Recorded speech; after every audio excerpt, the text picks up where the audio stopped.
여호수아서 4장 6절 7절 한 목소리로 같이 읽겠습니다. 이것이 너희 중에 표징이 되리라. 후일에 너희의 자손들이 물어 이르되 이 돌들은 무슨 뜻이냐 하거든 그들에게 이르기를 요단물이 여호와의 언약궤 앞에서 끊어졌나니 곧 언약궤가 요단을 건널 때에 요단물이 끊어졌으므로 이 돌이 이스라엘 자손에게 영원히 기념이 되리라 하라 하니라. 아멘. 요단물이 언약궤 앞에서 끊어졌더라라는 제목으로 함께 4장의 말씀 나누도록 하겠습니다. 오늘 오후에 여호수아 4장의 말씀으로 암송대회가 있는데 한 번 더 마음에 새기시는 목사가 왜 이 말씀으로 암송을 하자라고 했는지 한 번 더 말씀으로 증거하겠습니다. 이 말씀을 통하여서 우리 앞에 막혀진 모든 요단강들, 우리를 두렵게 했던 모든 것들이 다 끊어지고 오히려 하나님의 은혜 속으로 더 깊이 나아가는 우리의 삶 되기를 축원합니다. 가지는 것이 좋습니다. 그런데 가지는 것보다 더 좋은 것은 누리는 것입니다. 그런데 우리의 삶을 보면 너무 가지려고 하는 데만 집착하는 것 같습니다. 돈을 모으려고 하고 집도 사려고 하고 명예도 권력도 얻으려고 합니다. 그러나 가지려고 한다고 해서 다 가지는 것도 아니고 또 가졌다고 한다 한들 그것을 누리는 사람은 그래서 행복한 사람은 그렇게 많지를 않습니다. 성경의 첫사람 아담만큼 좋은 것 가진 사람이 없습니다. 하나님께서 천지 만물을 창조하셨고 그 가운데 가장 좋은 것 거기에다가 내 뼈 중에 뼈요 살 중에 살이다라고 고백했던 하와까지 이 모든 것들을 소유했음에도 불구하고 아담은 그 축복을 누리지를 못하고 에덴에서 쫓겨났습니다. 가지는 것도 중요하지만은 누리는 것이 훨씬 더 중요하고 하나님께서는 우리에게 주시기를 원하시지만은 또한 누리게 하시기를 원하신다라는 사실을 오늘 말씀을 통해서 다시 한 번 더 마음에 새기셨으면 좋겠습니다. 오늘 우리가 성경을 암송하게 될 테고 암송하신 분들도 있고 아니면 참여 그냥 보시는 분들도 계실 텐데 하나님의 말씀을 가지는 것도 굉장히 좋습니다. 그런데 더 중요한 것은 누리는 것, 그 말씀이 내 삶 가운데 능력으로 나타나야 되는 것이죠. 오늘 본문 말씀은 이스라엘 백성들이 요단을 건너는 엄청난 일을 경험하는 것으로부터 시작이 되어집니다. 그런데 그것은 시작이다라는 사실을 꼭 기억하십시오. 진짜는 그 다음부터입니다. 3장 8절에 보면 이렇게 말씀하십니다. 너는 언약궤를 맨 제사장들에게 명령하여 이르기를 너희가 요단 물가에 이르거든 요단에 들어서라 하라. 10절에 보면 살아계신 하나님이 너희 가운데 계시사 너희 앞에서 반드시 쫓아내실 줄을 이것으로서 너희가 알리라 라고 말씀을 하십니다. 그러니까 요단강을 건너는 것이 내가 이 가나안 땅을 너희에게 준다라는 확실한 증거로 받으면 된다 이렇게 말씀하시는 거예요. 와, 요단강이 갈라졌다. 여기서 만족하시면 안 되고 이것은 하나님께서 그렇게 약속하셨던 가나안 땅을 주신다라는 확실한 표징이구나라고 생각하시면 됩니다. 우리의 삶에 요단강 같은 문제들이 많이 있게 되어지죠. 그런 문제를 만났을 때에 어떻게 하면 될까? 요즘 자주 드리는 말씀입니다. 그 정답은 야고보서 1장 2절로 8절이다 이렇게 말씀드릴 수 있는데 내 형제들아 너희가 여러 가지 시험을 당하거든 여러 가지 요단강을 만나거든 온전히 기쁘게 여겨라. 이는 너희 믿음의 시련이 인내를 만들어내는 줄 너희가 알미라. 인내를 온전히 이루라. 이는 너희로 온전하고 구비하여 조금도 부족함이 없게 하려 함이라. 좋은 것이 있다라고 말씀하시는 거예요. 그리고 너희 중에 누구든지 지혜가 부족하거든 기쁘게 여겨라 라고 첫 번째고 두 번째로는 지혜가 부족하거든 어떻게 해야 되는지를 모르겠거든 모든 사람에게 후히 주시고 꾸짖지 아니하신 하나님께 구하라 그리하면 주시리라. 하나님께 구하면 주십니다. 그리고 세 번째로 오직 믿음으로 구하고 조금도 의심하지 말라. 요단강이 어떻게 마른 땅이 돼서 건널 수 있어? 저렇게 노도와 같이 흘러내려오고 있는데 저게 어떻게 끊어져? 하나님의 말씀은 때로는 말도 안 되는 것일 수도 있습니다. 그런데 하나님께 지혜를 구했다라고 한다면 조금도 의심하면 안 됩니다. 만약 의심하게 되면 바람에 밀려 요동하는 바다와 같아서 이런 사람은 무엇이든지 주께 얻기를 생각하지 말라, 이렇게 말씀을 하셨습니다. 문제를 허락하신 분도 하나님이시다라고 계속 말씀을 드립니다. 하나님은 우리에게 유익되지 않은 것은 허락하시지 않습니다. 그래서 하나님을 선하시다라고 할 때는 한 글자를 더 붙이세요. 항상 선하신 분. 특별히 힘들고 어렵고 어두움의 순간에 그 하나님을 기억하십시오. 항상 선하신 하나님, 모든 것을 합력하여 선을 이루신다라고 말씀하셨습니다. 필요 없는 게 하나도 없습니다. 모든 것입니다. 그래서 우리에게 허락하신 거예요. 그래서 여러 가지 시험, 요단강을 만나게 되어지면 세 가지입니다. 기쁘게 여깁니다. 두 번째, 기쁘게 여길 수 있도록 하나님께 지혜를 구하십시오.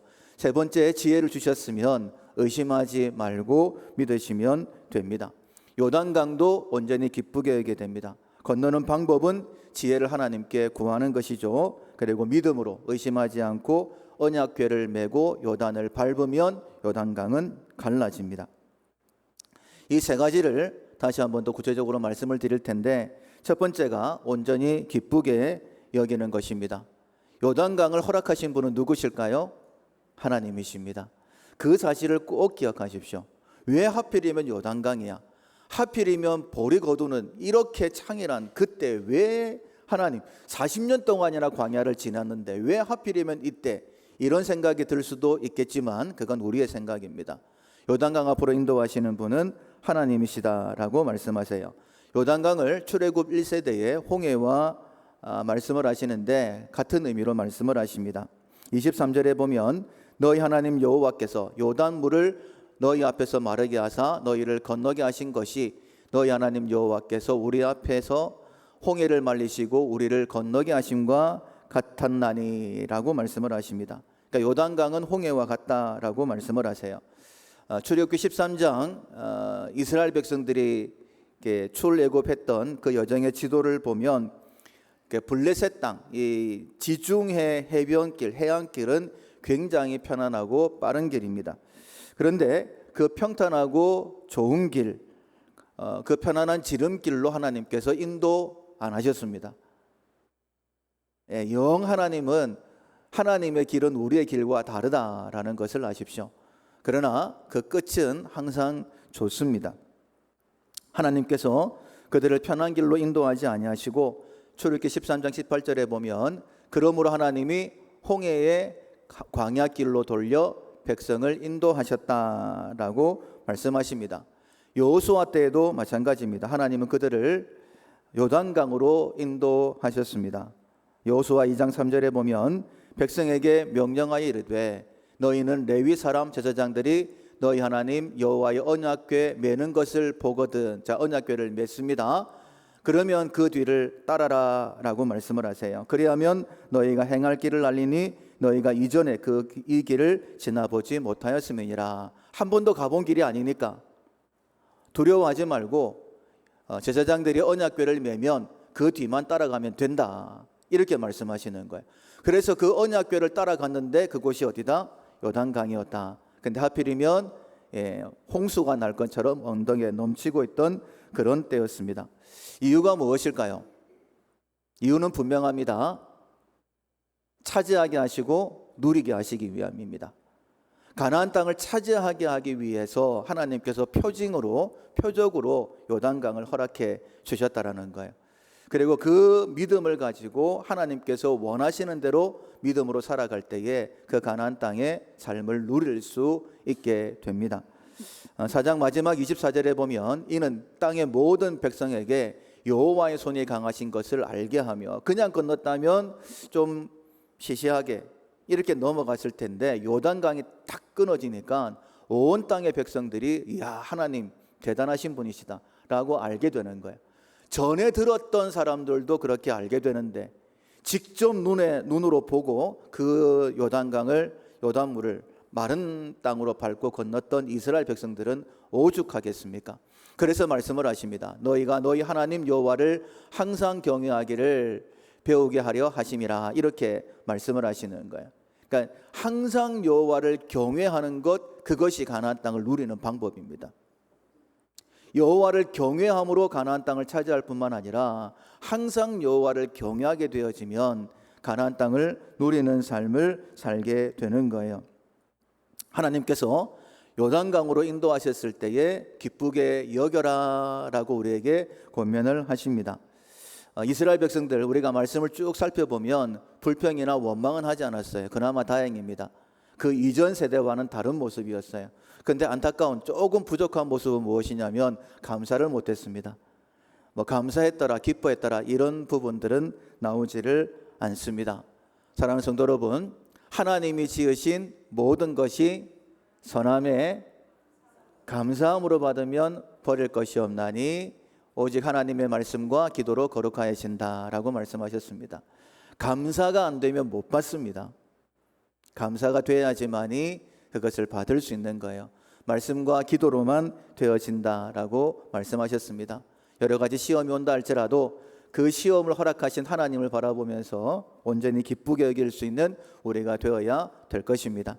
두 번째로는 지혜를 하나님께 구해야 됩니다. 방법은 하나님께 있습니다. 요단강 혼자서는 어떻게든지 건널 수가 있겠지만은 온 이스라엘이 건널 수 있는 방법은 없습니다. 방법은 하나님께 있습니다. 만약에 내가 하려고 하면 어떻게 될까? 그것은 악이다라고 말씀을 하시는 거예요.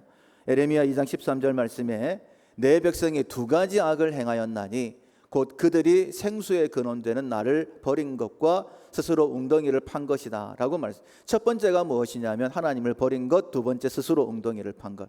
그 결과 그 웅덩이는 가두지 못할 터진 웅덩이다 이렇게 말씀하고 있습니다. 아무리 해도 안 됩니다. 세상 사람들이 살아가는 방식과 하나님을 믿는 우리가 사는 방식은 다릅니다. 우리가 사는 땅은 비를 흡수하는 땅입니다. 여호와께서 그 땅을 처음부터 마지막까지 보시면서 이른 비와 늦은 비를 내려주셔야지만이 젖과 꿀이 흐르는 땅이 됩니다. 그 때를 놓치게 되어지면 그냥 바짝바짝 마릅니다. 훨씬 더 힘든 삶을 살게 되는 거예요. 그것을 악이라고 했습니다. 하나님을 버리는 것, 내가 한번 해보겠다라고 생각하는 것, 그리고 스스로 웅덩이를 파는 것. 세상적으로는 참 열심히 있다, 최선을 다한다 그렇게 말할 수도 있겠지만은 하나님께서는 분명히 악이다라고 말씀을 하십니다. 내가 한다라고 생각하시면 안 되는 거예요. 특별히 요단강을 만났을 때에 내 힘으로 할 수 없다, 두려움이 온다라고 한다면 반드시 하나님 앞에 지혜를 구하셔야 됩니다. 열왕기하 5장에 보면 아람의 군대 장관 나아만이 나옵니다. 존귀한 자였어요. 그런데 나병에 걸렸습니다. 엘리사 앞에 서면 된다라는 소식을 들었어요. 그리고 자기 나름대로 최선을 다해서 엘리사를 찾아갔습니다. 근데 엘리사가 나와보지도 않고 시종을 보내가지고 요단강에 몸을 7번 담궈라 라고 얘기해요. 자기가 생각했던 것과 완전히 다른 거예요. 달라도 너무너무 달랐고 무시를 당한다라고 생각이 들었습니다. 그래서 불같이 화를 냈지 않습니까? 여러분, 내 생각과 다를 때에 거기서 뒤돌아서게 되어지면 아무런 역사가 없습니다. 하나님께서 지금도 우리의 마음을 두드리고 계시죠. 너 고집 좀 꺾어라. 네가 하려고 했던 생각들 좀 내려놔라. 나는 너로 하여금 차지하게 하는 여호와이고 나는 너로 하여금 누리게 하는 여호와이다. 너 방법 내려놓고 나를 인정하고 내게로 나와서 지혜를 구해라. 나아만의 함께 왔던 이제 종들이 설득을 합니다. 뭔 큰일도 아니고 요단강에 몸을 7번 담그라고 하는데 여기까지 왔는데 한번 담궈 봅시다. 듣고 보니 맞는 말입니다. 그래서 몸을 7번 담그었을 때에 그 몸이 어린아이와 같이 되었다라고 말씀하고 있는 거예요. 우리에게 보여주시는 표적입니다. 내 생각을 내려놓고 온전히 하나님을 의지하고 하나님 말씀에 순종하게 되어지면 이런 역사가 있다라고 말씀하고 있는 겁니다. 여호수아 4장 말씀을 암송하시면 가장 많이 나오는 말씀이 말씀하여 이르시되 명령하여 이르시되, 이게 너무 반복되니까 어떨 때는 명령인지 어떨 때는 말씀인지 잘 모르겠어요. 아마 오늘 암송하시는 분 되게 많이 틀릴 겁니다. 그만큼 많이 나옵니다. 그러니까 하나님의 말, 성경 전체가 우리에게 복을 주신 하나님의 말씀이 말씀입니다.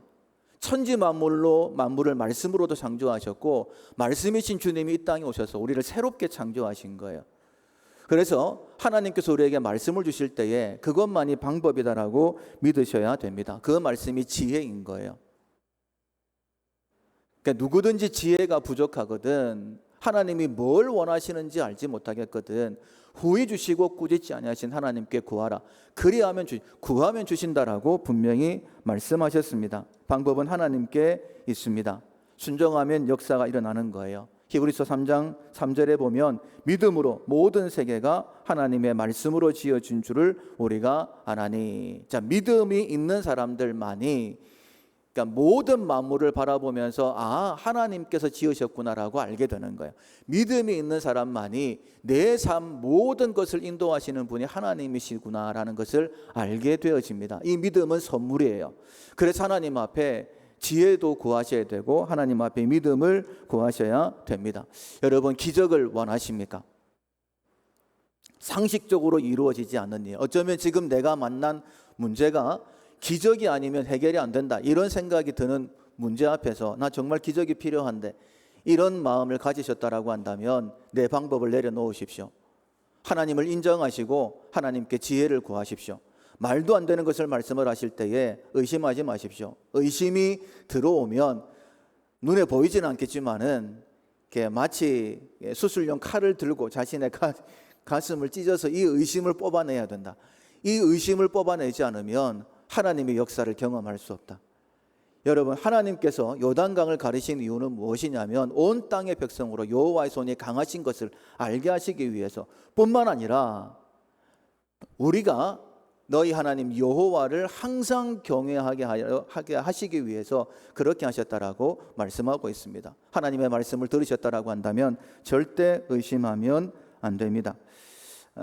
우리가 하나님 앞에 지혜를 구해야 된다라고 했죠. 다시 한 번 더 이 말씀 읽어드립니다. 너희 중에 누구든지 지혜가 부족하거든 모든 사람에게 후히 주시고 꾸짖지 아니하신 하나님께 구하라. 그리하면 주시리라. 방법은 하나님께 있어요. 7절에 보면 이렇게 말씀을 하십니다. 그들에게 이르기를 요단물이 여호와의 언약궤 앞에서 끊어졌나니 곧 언약궤가 요단을 건널 때에 요단물이 끊어졌으므로 이 돌들이 이스라엘 자손에게 영원히 기념이 되리라 하라 하니라. 여호수아 4장 말씀을 함께 암송하자라고 했던 가장 중요한 핵심 구절이 이 말씀입니다. 요단물이 여호와의 언약궤 앞에서 끊어지는 거예요. 언약궤가 요단을 건널 때에 그 언약궤 앞에서 요단물이 끊어지는 거예요. 다른 것이 아닙니다. 하나님의 말씀 앞에 가로막을 것이 아무것도 없다라는 겁니다. 모든 것을 하실 수 있는 전능하신 하나님이신데 그 말씀이 나아가는데 뭐가 막겠습니까? 막을 수가 없다라는 거예요. 꼭 기억하십시오. 방법은 하나님께 있습니다. 그 방법은 하나님이 하시는데 하나님의 방법은 말씀입니다. 그래서 언약궤를 매야 되는 거예요. 언약궤가 나아가면 아무리 노도와 같이 밀려 내려오는 강물이라 할지라도 뚝 끊어집니다. 이스라엘이 요단을 마른 땅을 밟고 건넜다라고 분명히 말씀하고 있습니다. 반드시 기억하십시오. 기쁘게 여기는 것 그 다음에 넘어서서 방법은 하나님께 있다. 솔로몬은 전무후무했던 지혜를 가졌던 어마어마한 부귀 영화를 누렸던 권세와 권력을 가졌던 사람이었습니다. 그러나 하나님을 잊어버리고 하나님을 떠나서 우상 숭배를 해서 모든 것을 다 잃어버리게 되었죠. 그리고 이렇게 한탄을 합니다. 다윗의 아들 예루살렘의 왕 전도자의 말씀이라. 전도자가 이르되 내가 꼭 하고 싶은 말이 있는데 헛되고 헛되며 헛되고 헛되니 모든 것이 헛되도다. 다 해봤는데 유익한 것 아무것도 없더라. 그리고는 전도서의 결론에 이렇게 선포합니다. 12장 1절에 보면 너는 청년의 때에 너의 창조주를 기억하라. 이 청년은 진짜 청년이 아니라 무엇인가 할 수 있을 때입니다. 곧 공고한 날이 이르기 전에 나는 아무 낙이 없다고 할 해들이 가깝기 전에 해와 빛과 달과 별들이 어둡기 전에 비 뒤에 구름이 다시 일어나기 전에 그리하라. 그리하라는 무엇이냐면 창조주를 기억하라라는 것입니다. 그래서 세 번째로는 하나님을 믿고 의지하고 의심하지 않기 위하여 믿음의 이정표를 세우셔야 됩니다. 의심하지 않으려고 하면 이정표, 탁탁 잊어버리지 않는 그런 것들이 필요합니다. 기억해야 된다라는 거예요. 신명기 8장에 보면 이 40년 동안에 네 의복이 헤어지지 아니하였고 네 발이 부르트지 아니하였느니라. 내가 오늘 네게 명하는 여호와의 명령과 법도와 규례를 지키지 아니하고 네 하나님 여호와를 잊어버리지 않도록 삼갈지어다. 네 하나님 여호와를 기억하라. 그가 네게 재물 얻을 능력을 주셨습니다. 이같이 하심은 네 조상들에게 맹세하신 언약을 오늘과 같이 이루려 하심이니라. 하나님의 말씀을 기억하고 하나님을 기억하게 되어지면 모든 언약의 말씀들이 다 이루어지게 됩니다. 그런데 하나님을 잊어버리면 어떻게 되느냐? 반드시 망한다라고 말씀하십니다. 이 가나안 땅이 그 본토 족속들을 토하여 냈던 것처럼 너희들도 토하여 낼 것이다, 이렇게 말씀하고 있습니다. 여러분, 의심하면 안 되는 거예요. 오직 믿음으로 구하고 조금도 의심하지 말라. 의심하는 자는 마치 바람에 밀려 요동하는 바다 물결 같으니. 같이 한번 읽어보겠습니다. 이런 사람은 무엇이든지 죽게 얻기를 생각하지 말라. 두 마음을 품어 모든 일에 정함이 없는 자로다. 우리가 기도를 많이 하지만은 응답받지 못하는 가장 큰 이유 중에 한 가지가 바로 두 마음을 품었기 때문입니다. 기도는 열심히 하고 안 되겠지, 이제 이런 마음을 가지는 거예요. 기도 열심히 하고 힘들 것 같다, 이런 마음을 가지시는 겁니다. 입이라면 그냥 꼬매버리면 되겠는데 이게 마음에서부터 나오니까 어떻게 해야 되는지. 다른 것 가지고 싸우시면 안 되는 거예요. 이것 가지고 싸우셔야 됩니다. 영적인 훈련을 하셔야 됩니다. 그런 마음이 스물스물 올라오면 사단아 물러가라 라고 하셔야 되는 거예요. 하나님의 말씀이 아니면 사단이 주는 유혹입니다. 사단아 물러가라 라고 명하면 하나님이 도와주십니다. 그렇게 해서 내 삶에 기적이 있어야지만이 내 주변의 사람들이 여호와의 손이 강한 것을 압니다. 그걸 경험해야지만이 우리도 여호와 하나님 경외하기를, 항상 경외하기를 알게 된다라고 말씀하시는 거예요. 니체가 인간은 망각의 동물이라고 했습니다. 잊어버리는 게 참 좋을 때도 있어요. 그러나 사랑하는 성도 여러분, 절대 은혜는 잊어버리면 안 됩니다. 절대 잊어버리시면 안 됩니다. 다른 것 다 잊어버려도 괜찮습니다. 하나님께서 내게 은혜 베푸신 것, 능력 베푸신 것, 그런 것들은 잊어버리시면 안 되는 거예요. 여러분, 다른 기억들은 쓸데없다라고 생각을 하시고 지우셔도 됩니다. 그러나 하나님이 내게 행하신 일들은 절대 잊어버리시면 안 되는 거예요. 베드로 수제자였습니다. 예수님께서 풍랑이 있는 바다 위를 걸어오는 것을 봤어요. 뭐 이런 일들을 한두 번 경험했습니까? 거기에다가 예수님께 나도 걷게 해주세요 그래가지고 자기도 물 위를 걸었습니다. 여러분, 이런 것들이 사라지면 안 되는 거예요. 예수님이 그냥 보여주신 기적이 아니지 않습니까? 그런데 예수님이 잡히시던 그날 밤에 그냥 그 공포스러운 분위기에서 그 은혜를 잊어버렸더니 예수님을 3번씩이나 모른다라고 부인합니다. 저주하면서까지. 예수님은 부활하셨는데 그 얼굴을 볼 수가 없어서 나는 물고기나 잡으러 갈란다, 이러고 내려가는 것이 인간의 모습입니다. 잊어버리시면 안 된다라는 거예요. 여러분, 부끄러움 당할 수밖에 없습니다. 여러분, 기억의 끈을 놓쳐버리시면 하나님의 은혜는 결코 누릴 수가 없어요. 그래서 요단을 건넌 후에 하나님께서 명하신 것이 바로 오늘 본문 말씀입니다. 3절에 보면 그들에게 명령하여 이르기를 요단 가운데 제사장들의 발이 굳게 선 그곳에서 돌 12를 택하여 그것을 가져다가 오늘 밤 너희가 유숙할 그곳에 두게 하라 하시니라. 이것이 너희 중에 표징이 되리라. 이 돌들이 이스라엘 자손에게 영원히 기념이 되리라.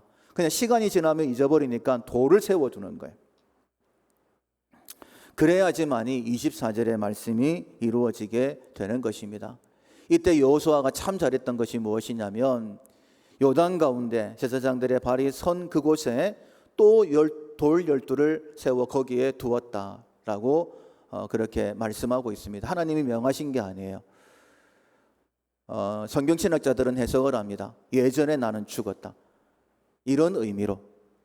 이전 것은 지나갔으니, 이런 의미로.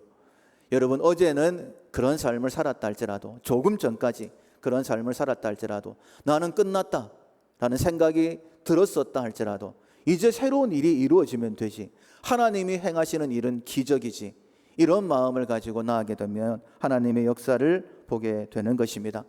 오늘 암송하게 되어지는 여호수아 4장 말씀이 우리의 마음에 움직이는 기념비가 되었으면 좋겠습니다. 이 기념비로 말미암아 하나님을 항상 기억하고 하나님의 은혜를 나누었으면 좋겠습니다. 말씀을 맺겠습니다. 일이 크면 클수록 우리가 할 일은 별로 없습니다. 그 대신 하나님께서 하시는 것입니다. 근데 하나님께서 그 큰 일을 허락하시는 것은 우리에게 더 큰 것을 주시고 누리게 하시기 위함입니다. 할렐루야. 이걸 꼭 마음에 새기셨으면 좋겠어요. 큰 일이면 큰 일일수록. 엊그저께 성도님과 얘기하면서 또 이야기를 했습니다. 제가 가장 싫어하는 말이 있습니다. 이 또한 지나가리라. 얼마나 억울합니까? 힘들고 어려운 거 하나님이 허락하셨는데 그냥 지나가 버리면, 하나님은 가장 좋은 것 예비하시고 우리에게 주시려고 하는데 나는 빨리 지나갔으면 좋겠다, 빨리 지나갔으면 좋겠다. 여러분, 그것만큼 억울한 것 없습니다. 첫 번째, 기쁘게 여기십시오. 하나님은 항상 선하신 분이시기 때문에. 두 번째, 지혜를 구하십시오. 방법은 하나님께 있습니다. 세 번째, 의심하지 마십시오. 믿음의 기념비를 세우십시오. 우리의 삶에 하나님의 역사를 통하여서, 우리를 통하여 우리 자녀가 하나님의 여호와의 손이 강하신 것을 보고 우리가 하나님을 항상 찬양할 뿐만 아니라 우리 밀락교회가 전 세계를 바꿔놓는 그런 교회가 될 수 있기를 주님의 이름으로 축원합니다. 아멘. 찬송가 300